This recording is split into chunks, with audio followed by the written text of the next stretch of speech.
Ma belle-mère. Ma belle-mère a forcé mon père à me faire rompre avec ma petite amie pour mon frère.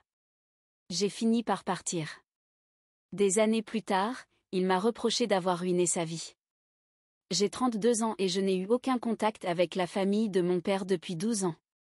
Tout a commencé avec son remariage. Mes parents ont divorcé lorsque j'avais environ 10 ans, parce qu'ils ne s'aimaient plus. Aujourd'hui, à 32 ans, je comprends ce que cela signifie, mais à l'époque, en tant qu'enfant, j'étais stupéfait et dévasté. En conséquence, j'exprimais souvent ma colère envers mes parents, et nous avons suivi une thérapie familiale ensemble. Pourtant, j'avais l'impression que seule ma mère essayait de comprendre mon point de vue, alors que mon père adoptait une attitude fataliste, acceptant la vie comme elle vient.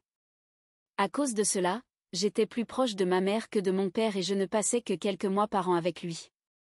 Mais lorsque j'avais 14 ans, ma mère est morte dans un accident, me forçant à aller vivre chez mon père. Ce furent sans doute les jours les plus tristes de ma vie, d'autant plus que j'avais l'impression d'être le seul à faire son deuil. Mon père fréquentait Beth, une femme de 49 ans, depuis quelques années, et ils se sont fiancés presque au moment où ma mère est décédée. Il a alors choisi de privilégier son avenir avec Beth plutôt que son passé avec ma mère, ne montrant aucun signe de tristesse ou de deuil. Cela m'a fait me sentir encore plus isolé en tant qu'adolescent. Beth, de son côté, était difficile à vivre. Pour elle, j'étais un invité imprévu dans sa maison. Elle s'attendait à ce que je suive ses règles et a même tenté de prendre le rôle de mère.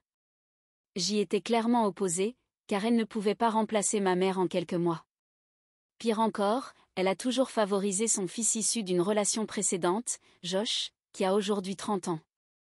Comme une mère envahissante, elle s'immisçait constamment dans sa vie, lui obtenant une meilleure place dans l'équipe de football, un plus grand rôle dans la pièce de théâtre de l'école, et bien d'autres choses encore. À sa décharge, Josh faisait souvent remarquer à sa mère qu'elle exagérait, mais cela ne l'empêchait pas d'agir ainsi. Et même s'il était parfois agacé par son comportement, il bénéficiait tout de même de ses interventions. Mon adolescence a donc été extrêmement difficile. Je devais faire face à la mort de ma mère, à un père complètement soumis à Beth, incapable de dire quoi que ce soit contre elle, et à un demi-frère distant, toujours un peu maladroit avec moi. Tout ce que je savais, c'est que je devais baisser la tête et partir dès la fin de mes études, le choix imposé. J'ai fini par aller à l'université de Caroline du Nord, qui se trouvait dans mon état natal, et pour économiser de l'argent, je suis restée vivre chez mon père et sa famille. C'était un arrangement que mon père et Beth avaient convenu ensemble, et je n'étais pas un profiteur. Je payais un petit loyer et contribuais aux courses. Cependant, les choses sont devenues très tendues lorsque j'ai commencé à sortir avec Laura, une femme de 31 ans, pendant mes années universitaires. Je l'amenais souvent à la maison, la présentais à la famille, et il était évident que Josh avait des sentiments pour elle. Cela ne me plaisait pas du tout, et je l'avais prévenu en privé d'arrêter d'agir de manière étrange avec Laura. Pourtant, il était clair qu'il éprouvait toujours quelque chose pour elle. Au début, j'ai pensé qu'il ne s'agissait que d'un simple béguin qui finirait par passer, mais ce type était tombé raide amoureux. Il voyait ses notes chuter, ratait sa préparation au SAT et se comportait comme un adolescent éperdument amoureux. Honnêtement, ce n'était pas mon problème. J'avais essayé d'être un grand frère responsable en évitant d'appeler trop souvent ma copine à la maison, en serrant les dents face à son obsession flagrante pour elle, mais il ne comprenait pas et probablement qu'il ne voulait pas comprendre. D'après ce que je sais aujourd'hui, Beth a fini par s'inquiéter du comportement étrange de son fils et a eu une discussion avec lui. Il lui a alors confié tous ses malheurs sentimentaux. Après une gymnastique mentale bien à elle, Beth en est arrivée à la conclusion que j'étais responsable de l'état de Josh et a demandé à mon père de me soumettre à un ultimatum. Un jour, mon père m'a convoqué pour me parler. Il m'a dit: « Fils, nous avions convenu que tu resterais avec nous pendant tes années d'université, mais une situation imprévue s'est présentée. Beth et moi pensons que tu détournes l'attention de Josh avec tes loisirs et les amis que tu invites chez nous. Par conséquent, nous devons revoir notre accord. » En l'écoutant, j'étais complètement perdue. Sans le contexte, j'ai cru qu'il parlait des amis qui venaient parfois jouer à la Wii avec moi, ou du fait que je mettais de la musique un peu trop fort la nuit. Ne comprenant pas, j'ai demandé: « Qu'est-ce que tu veux dire, papa ? Mes amis sont une mauvaise influence sur Josh ? Je te jure qu'on ne lui apprend rien de mauvais, et d'ailleurs, on évite au maximum de se croiser. Il a répondu. Oui, mais ce n'est pas de ça que je parle. Je pense que toi et moi savons très bien que Josh a de forts sentiments pour Laura. Nous pensions que tu pourrais mettre un terme à ta relation avec elle, pour préserver l'harmonie familiale. Après tout, une fille ne devrait pas être plus importante que la santé de ton frère, n'est-ce pas? J'ai éclaté de rire en entendant ça. C'était la chose la plus ridicule que j'ai jamais entendue. Encore en train de rire, j'ai répondu. Bien sûr, papa. Pourquoi ne pas mettre fin à une relation incroyable, juste parce que ton fils refuse d'accepter un non comme réponse? Je lui ai déjà dit à de nombreuses reprises qu'il met Laura mal à l'aise, et je l'invitais déjà très rarement à la maison. Quel est le vrai problème ici? Je savais qu'il éludait la véritable raison de cette discussion, mais je commençais à soupçonner que Josh avait sombré dans une mentalité du genre « si je ne peux pas l'avoir, personne ne l'aura ». Beth avait certainement poussé mon père à me parler, pour apaiser son fils tout en s'assurant qu'il ne perde pas plus de temps à penser à cette fille. Je ne sais pas comment ils ont pu imaginer que j'allais simplement m'écraser et accepter ça. La situation a rapidement dégénéré en une énorme dispute, et j'ai pris ma décision. Je suis partie vivre avec Laura et j'ai quitté la maison, un passé qui refait surface. Un jour, j'ai fait mes valises et je suis partie, changeant mon numéro de téléphone au passage. J'ai dormi quelques jours chez un ami avant d'emménager avec ma fiancée. Heureusement, j'étais à l'université grâce à une bourse, et mes principaux défis étaient de payer le loyer et les factures. J'ai dû bosser dur, enchaînant les heures tardives, mais j'ai fini par m'en sortir. À partir de ce moment-là, tous les liens avec ma famille avaient été coupés. Les seules personnes que je considère encore comme ma famille aujourd'hui sont quelques proches du côté maternel. Cela fait maintenant 12 ans, et devinez quoi? Laura et moi sommes mariés. Nous aimons tous les deux nos carrières et notre vie. D'ailleurs, nous venons d'acheter notre première maison et essayons d'avoir un bébé. Je suis convaincue que quitter ma famille dysfonctionnelle a été la meilleure décision que j'ai jamais prise. Pourtant, il y a quelques jours, quelqu'un a refait surface et m'a replongé dans mon passé. Josh a découvert où je vivais et s'est présenté chez moi, affirmant qu'il devait me parler. J'étais tellement surpris que je n'ai pas su comment réagir, alors je l'ai laissé entrer calmement. Une fois installé, nous avons échangé quelques banalités, mais il connaissait déjà les grandes lignes de ma vie, qu'il avait manifestement découvertes via les réseaux sociaux. Puis, il m'a révélé la vraie raison de sa venue. Il m'a confié toute la vérité sur son obsession pour Laura, y compris l'implication de sa mère. Cependant, il a également précisé qu'il n'avait jamais voulu que je quitte la maison. Selon lui, c'était une idée entièrement conçue par Beth. Il a ajouté qu'après mon départ, sa mère semblait presque soulagée et que la maison était devenue froide et étrange pour lui. 3 mois après mon départ, ils ont tous les trois quitté l'État, ce que j'ignorais complètement. À l'époque, Josh ne savait pas comment me contacter. Durant toutes ces années, il s'est senti coupable de la façon dont j'avais ri de la situation, et il a fini par surmonter son attirance pour Laura surprise. Toutefois, à cause de sa santé mentale fragile, il a fréquenté de mauvaises personnes à l'université et a fini par décrocher. La situation à la maison était désastreuse. Sa mère était désespérée par son manque de motivation et son absence de réussite, mais elle n'a jamais cherché à comprendre pourquoi il allait si mal. Finalement, il a quitté la maison au bout de 10 ans et depuis, il erre de ville en ville, vivant de petits boulots et faisant du stop. Il m'a demandé de l'aider à s'installer ici, peut-être en lui trouvant une opportunité dans mon entreprise. Je lui ai clairement expliqué que ce serait compliqué pour quelqu'un sans diplôme ni qualification. Mais Josh a insisté, affirmant que je lui devais bien ça, puisque je l'avais abandonné avec notre horrible famille. Selon lui, malgré la distance, nous étions toujours frères. Il est parti il y a environ 1 heure alors que j'écris ces lignes, et je suis partagée. Je ne pense pas lui devoir quoi que ce soit, mais c'est difficile de le voir dans cet état. J'en ai parlé avec Laura, et elle préfère maintenir une coupure totale avec ma famille, y compris Josh. Toutefois, elle pense que nous devrions lui apporter une forme de soutien. Suis-je un salaud si je choisis de couper tout contact avec mon demi-frère mis à jour 1? Après réflexion, je pense qu'il est préférable d'offrir à Josh un logement temporaire et de l'encourager à chercher du travail par lui-même.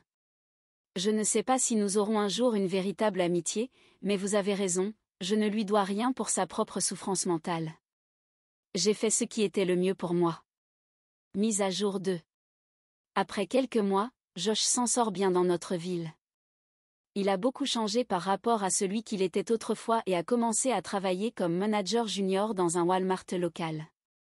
L'argent que nous lui avons donné lui a été utile, et il suit des cours du soir pour obtenir un diplôme. Honnêtement, le voir aujourd'hui me donne envie d'être plus impliqué dans sa vie. Mais je n'arrive pas à me détacher de l'idée qu'il pense toujours que je lui dois quelque chose pour avoir quitté la maison et l'avoir fait se sentir mal.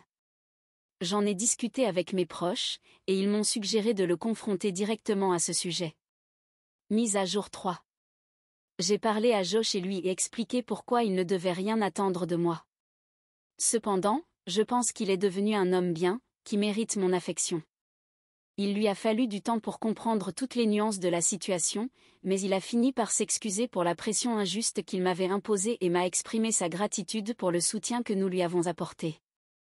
Laura aussi a fini par s'adoucir à son égard, car il s'est excusé en privé pour son comportement étrange d'autrefois.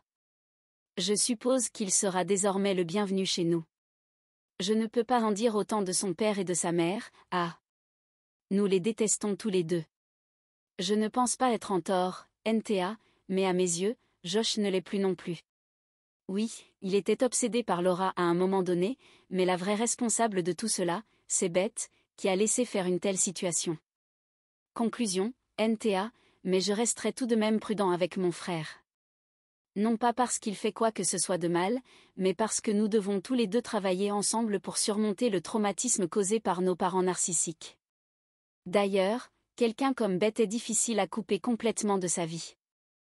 Josh est-il toujours en rupture de contact, NC, avec eux?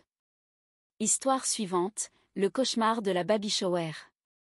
Hier, mon mari, 32 ans, et moi, 30 ans, avons assisté à la baby shower de ma meilleure amie, Sarah, 30 ans.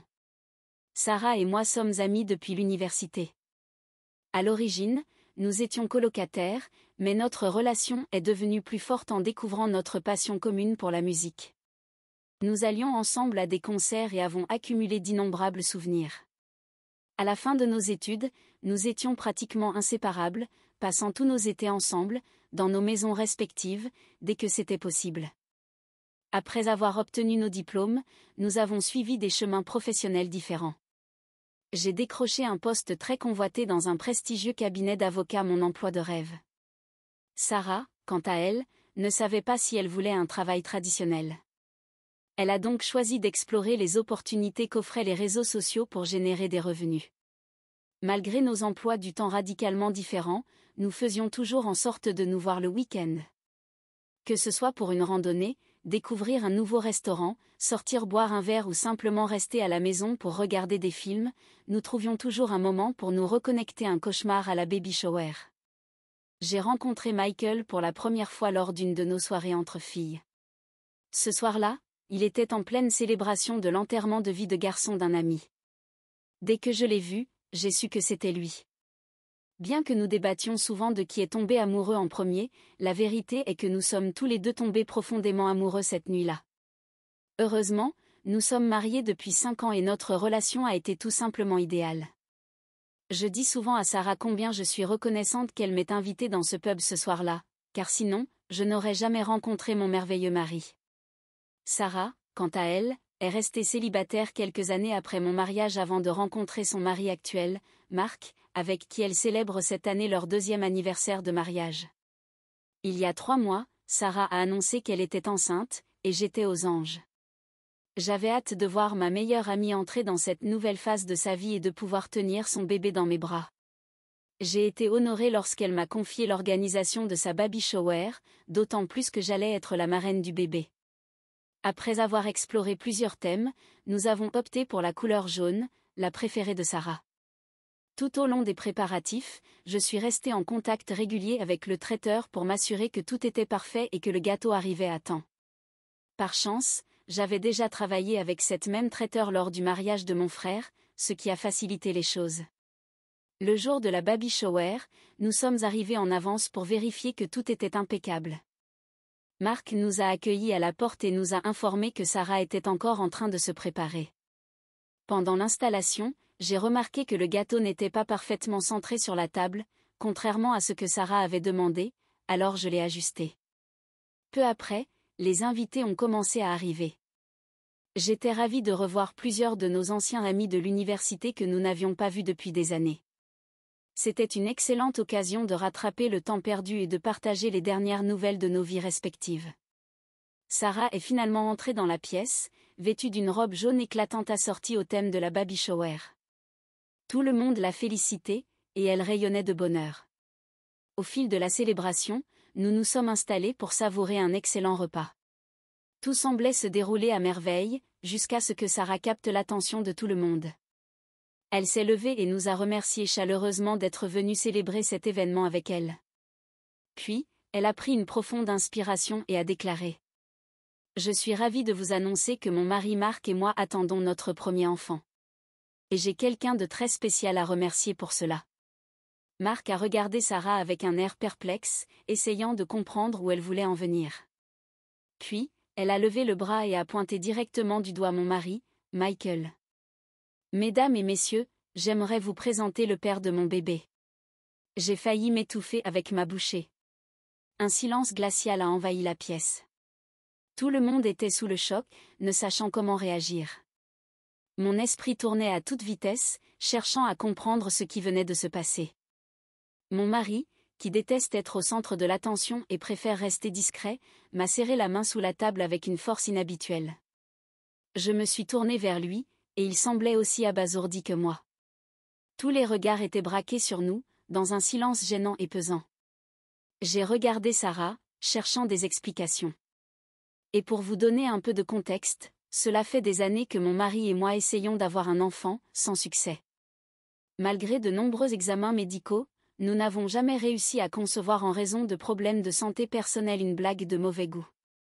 J'avais seulement confié nos difficultés à concevoir à quelques membres de ma famille et à des amis proches, dont Sarah. Mon mari et moi avions fini par accepter l'idée que nous ne pourrions peut-être jamais avoir d'enfant. Plutôt que de nous morfondre, nous avions choisi de nous concentrer sur notre vie de couple. Alors, entendre Sarah annoncer ouvertement que mon mari était le père de son bébé était un mensonge. Mais je ne pouvais m'empêcher d'être profondément touchée par ces paroles. Mes yeux se remplirent de larmes, et je luttais pour ne pas pleurer devant tout le monde. Puis, soudain, Sarah se mit à rire, poussa son mari Marc en plaisantant et s'écria : « Je rigole, les gars. C'était juste une blague pour mon Instagram. J'ai placé des caméras partout pour capturer vos réactions. » Tandis que les invités se regardaient, perplexes, je sentais la colère monter en moi. Sarah avait-elle réellement pensé qu'accuser faussement mon mari d'être le père de son enfant était drôle, surtout en connaissant nos problèmes de fertilité ? Je me tournai vers mon mari et remarquai son visage rouge de gêne. Il me serrait toujours la main, et je pouvais sentir à quel point il était mal à l'aise. Quelques invités lâchèrent un rire nerveux, mais l'ambiance dans la pièce était devenue étrange et pesante. Ce qui me frappa le plus, ce fut que Marc, son mari, ne riait pas. Il ne semblait pas amusé du tout, bien au contraire. Il était visiblement contrarié et même embarrassé. Il se tourna vers mon mari et lui présenta des excuses. Marc et mon mari étaient devenus très proches au fil des années, et je crois qu'ils se sentaient sincèrement désolés pour nous. À ce moment-là, je ne voulais pas affronter Sarah immédiatement et gâcher sa baby shower. Tandis qu'elle continuait à discuter avec les invités et à prendre des photos pour les réseaux sociaux, je tentais d'ignorer l'angoisse qui m'habitait. Mais cette sensation persistait. Après le repas, nous avons joué à quelques jeux avant d'ouvrir les cadeaux. Pourtant, Sarah était la seule à paraître vraiment s'amuser. Mon mari m'avait murmuré plus tôt qu'il souhaitait partir après l'incident, mais je l'avais convaincu de rester un peu pour ne pas attirer l'attention des invités avec un départ précipité. Mais il s'avéra que Marc, lui aussi, était trop mal à l'aise pour continuer la fête. D'un coup, il se leva, son visage exprimant une colère contenue. « Sarah, on peut parler dehors ? » Je savais que quelque chose allait se passer. Tout le monde dans la pièce pouvait entendre leur conversation. Il était évident que la blague de Sarah avait mis une ambiance très lourde dans la salle. Je les observais tandis que leur discussion s'échauffait. Marc devenait de plus en plus expressif, ses gestes s'intensifiant à chaque phrase. Puis, sa voix s'éleva, résonnant dans toute la pièce. Je n'arrive pas à croire que tu aies fait ça. Ce sont nos amis les plus proches. Ce n'était pas une simple blague inoffensive. Tu as tourné notre baby shower en ridicule et tu m'as humilié devant tout le monde. Sarah répétait qu'elle pensait que c'était juste une farce sans conséquence, mais Marc n'en voulait rien savoir. Il est temps que tu grandisses, Sarah. Arrête de faire des remarques insensibles, surtout aujourd'hui, alors que nous célébrons la naissance de notre enfant.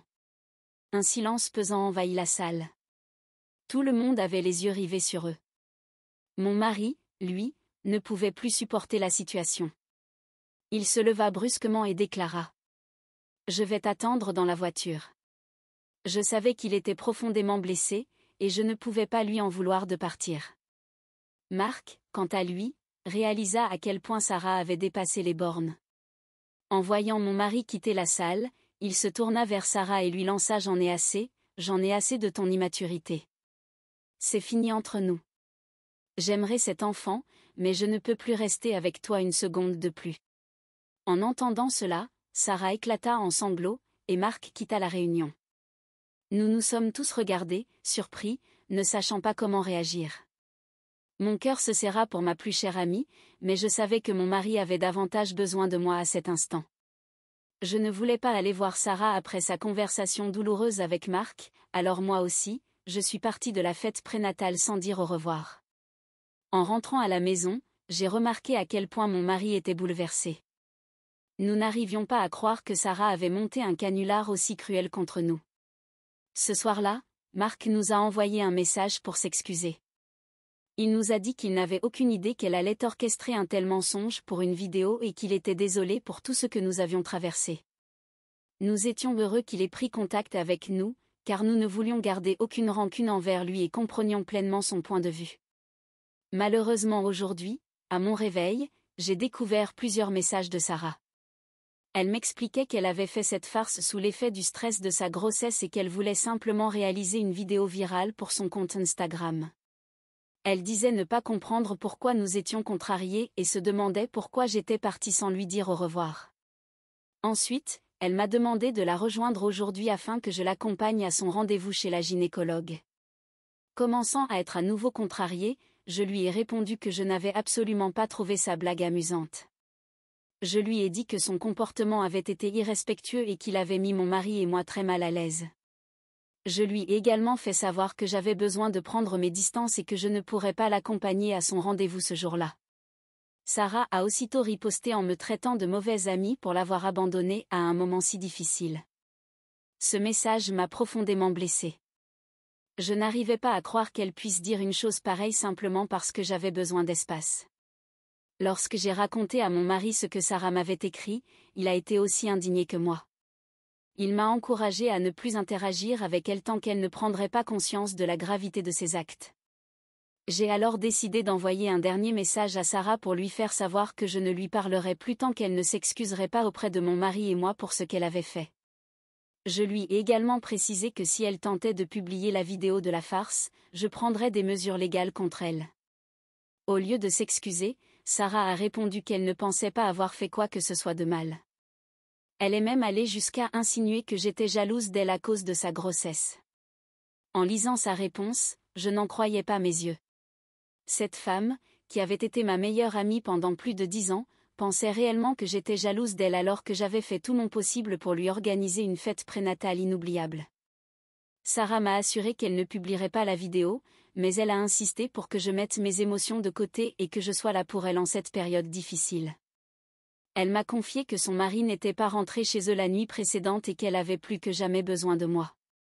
N'étant pas une personne conflictuelle, j'ai éclaté en sanglots en lisant ces messages pleins de froideur. Prenant conscience que je ne pouvais pas poursuivre cette conversation, j'ai pris la décision difficile de la bloquer sans lui répondre davantage. À présent, je me sens partagée. Une part de moi regrette de ne pas être là pour ma meilleure amie enceinte, mais une autre part de moi est soulagée et même reconnaissante que son mari l'ait quittée après ce qu'elle nous a fait subir. Mise à jour 1. Cela fait une semaine depuis ma dernière mise à jour, et beaucoup de choses se sont passées. Tout d'abord, je tiens à préciser que Sarah n'est pas le genre de personne à plaisanter. Son canular m'a totalement prise par surprise, je la connais depuis des années et elle n'a jamais été du genre à faire des farces aux autres. Quoi qu'il en soit, Marc était sérieux lorsqu'il disait vouloir quitter Sarah. Mon mari a discuté avec lui ce week-end et a découvert qu'il cherchait activement un avocat spécialisé en divorce. Depuis ce jour, Sarah n'a cessé d'appeler et d'envoyer des messages à Marc, lui suppliant de revenir vers elle et de passer outre ses ressentiments. Cependant, Marc a totalement ignoré ses tentatives de contact. Elle est même allée jusqu'à l'accuser d'avoir couché avec moi, ce qui était absolument inattendu. La vérité, c'est que Marc est simplement triste que son mariage touche à sa fin, car Sarah devient peu à peu une personne qu'il ne reconnaît plus. Sarah, ne pouvant plus me joindre directement après que je l'ai bloquée, a laissé une longue note destinée à mon mari. Elle l'a accusé d'essayer de détruire notre amitié, allant même jusqu'à prétendre qu'il n'était pas un véritable homme parce qu'il n'arrivait pas à me rendre enceinte. J'ai été bouleversée lorsque mon mari m'a montré ce message en rentrant du travail hier. Jusqu'à présent, j'avais essayé d'ignorer son changement de comportement soudain, pensant qu'il était causé par les hormones de grossesse. Mais ses remarques insultantes envers mon époux étaient totalement inacceptables. C'est à ce moment-là que j'ai décidé de lui donner une leçon. J'étais responsable à la fois de l'organisation de la fête prénatale et de la liste de naissance. J'avais passé de nombreuses heures avec Sarah à discuter de ses besoins et à établir une liste des articles essentiels pour le bébé. Cependant, Sarah a insisté pour inclure des articles ridiculement coûteux sur cette liste, des choses que tous les invités ne pouvaient pas se permettre d'acheter pendant la fête prénatale. J'ai remarqué que, tandis que certains invités suivaient la liste, d'autres lui offraient des articles pratiques qui n'y figuraient pas, mais qui seraient tout de même utiles à une jeune mère. Sarah en a été sincèrement contrariée. À l'origine, j'avais prévu de lui offrir personnellement certains des articles coûteux qu'elle désirait. Cependant, après qu'elle ait dépassé les limites en insultant mon mari, j'ai immédiatement annulé la commande et supprimé la liste de naissance afin qu'elle ne puisse plus y accéder. Si elle en voulait une nouvelle, elle devrait tout recommencer de zéro. De plus, j'avais reçu un message du traiteur concernant la fête prénatale il y a quelques jours, mais j'étais trop occupée à gérer la situation avec Sarah pour y répondre. En guise de cadeau surprise pour Sarah, j'avais payé à l'avance la moitié des frais de réservation du service traiteur et prévoyais de régler le solde après la fête prénatale. Cependant, avec tout ce qui s'était passé, j'avais été distraite et j'avais complètement oublié. J'ai alors appelé le traiteur et lui ai expliqué la situation avec Sarah. Je lui ai précisé que, compte tenu des événements récents, je ne réglerai pas le reste du montant. Le traiteur s'est montré très compréhensif et m'a informé que, puisque Sarah avait réservé le service traiteur en son propre nom et avait communiqué avec eux avant la fête prénatale, la facture finale lui serait envoyée à elle plutôt qu'à moi. J'étais soulagée de ne plus avoir à dépenser un centime de plus pour quelqu'un qui nous avait publiquement insultés et qui continuait à nous causer du tort avec ses messages pleins de méchanceté. J'ai aussi raconté à mon mari ce qui s'était passé, et il a trouvé la situation assez amusante. Bien que j'ai envisagé de contacter Sarah ces derniers jours, dès qu'elle a envoyé cette lettre à mon mari, j'ai réalisé que j'avais dépassé le point du pardon. Je suis reconnaissante envers toutes les personnes qui m'ont soutenue et qui m'ont aidé à voir à quel point son comportement était toxique. En y repensant, je peux me rappeler plusieurs occasions où elle m'a critiquée, mais je n'y avais jamais prêté beaucoup d'attention jusqu'à présent. Quoi qu'il en soit, je vais rester positive et tourner la page sur cette expérience. Je ne veux plus perdre de temps ni d'énergie à cause d'elle. Mise à jour 2, cette femme n'a aucune honte. Sarah m'a envoyé un email plusieurs jours après mon échange avec le traiteur. Dès que son nom est apparu dans ma boîte de réception, je savais qu'elle revenait avec ses absurdités. Dans son email, elle m'a accusé d'être radine parce que je n'avais pas payé l'intégralité du service traiteur, bien qu'elle sache pertinemment que j'en avais les moyens. Elle a affirmé que j'avais toujours été arrogante sous prétexte que je suis née dans une famille aisée. Puis, elle a exprimé son soulagement face au fait que je ne pourrais jamais concevoir un enfant. Elle a ensuite avoué qu'elle m'utilisait depuis des années pour se faciliter la vie. Elle m'a insultée à plusieurs reprises, me traitant de laide et insinuant que je ne méritais pas mon mari. Elle est même allée jusqu'à prétendre que mon mari ne m'avait épousée que pour mon argent, car selon elle, j'étais trop laide pour être avec lui. Enfin, elle m'a traité de tous les noms possibles et inimaginables, m'insultant violemment et m'accusant d'avoir détruit son mariage. Tout au long de son email, elle a utilisé un langage vulgaire et rempli de jurons, me traitant littéralement de tous les noms les plus grossiers possibles. J'ai montré l'email à mon mari, qui l'a immédiatement supprimé. Au fil des années, nous avons tous les deux fait bien plus que nécessaire pour aider cette femme. Nous avons été présents pour elle lorsqu'elle était célibataire et dévastée après plusieurs ruptures. Nous l'avons emmenée en vacances avec nous et avons même payé son billet d'avion et sa chambre d'hôtel à plusieurs reprises. Mon mari avait même aidé les parents de Sarah en rénovant leur maison et en leur prêtant de l'argent il y a quelque temps. Nous l'avons toujours traitée comme un membre de notre famille.